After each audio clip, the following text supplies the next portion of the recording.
Welcome back to the channel. Today we're diving deep into one of the most profound lessons of Stoic philosophy, how true courage and nobility demand that we abandon what society calls great for something even greater. Let's start with a powerful passage from Seneca's Moral Letters to Lucilius. One must sacrifice much of what we cling to as good. Courage perishes if we do not risk ourselves. Nobility can only rise if we disdain everything the crowd calls great. Here, Seneca is not advocating for recklessness or blind defiance, but for the clarity to see that real value lies in principles, not fleeting praise or social status. What Stoicism teaches about value. Stoic philosophy reminds us that the things we often obsess over, money, status, and popularity, are not the true goods of life. Stoics argue that what truly defines us are the virtues we practice.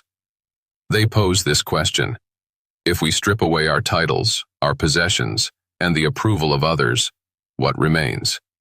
In modern life, it's easy to equate happiness with social validation or material success.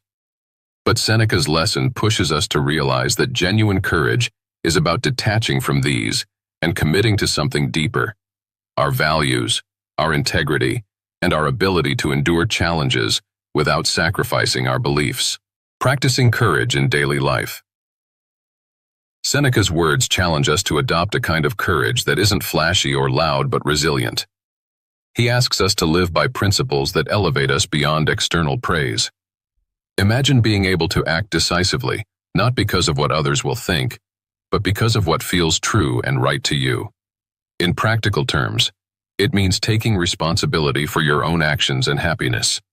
It's a reminder that courage is not about seeking constant approval. It's about making peace with who we are without the need for applause. Why we must let go of superficial desires. Seneca makes an interesting point about nobility. It only grows when we reject what society idolizes.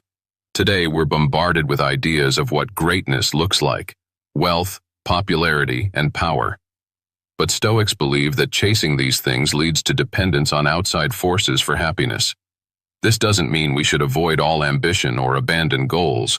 It means being aware of why we pursue them. Are we driven by a desire for true self-improvement, or are we trying to win praise from others? Stoicism encourages us to let go of the need for validation and instead focus on self-mastery. How to apply Seneca's wisdom. 1. Define your core values. Reflect on what truly matters to you, beyond material or social rewards. Write down your principles and revisit them often. 2. Cultivate inner courage. In moments of doubt, remind yourself that courage isn't loud or showy.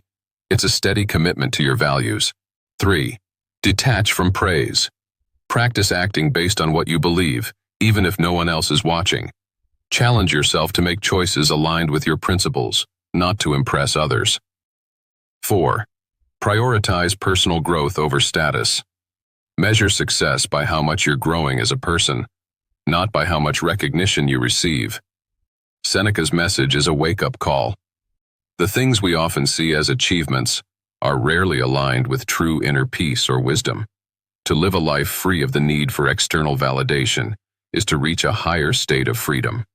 And in that freedom, we find a deeper courage and a truer form of nobility than any amount of social approval could offer.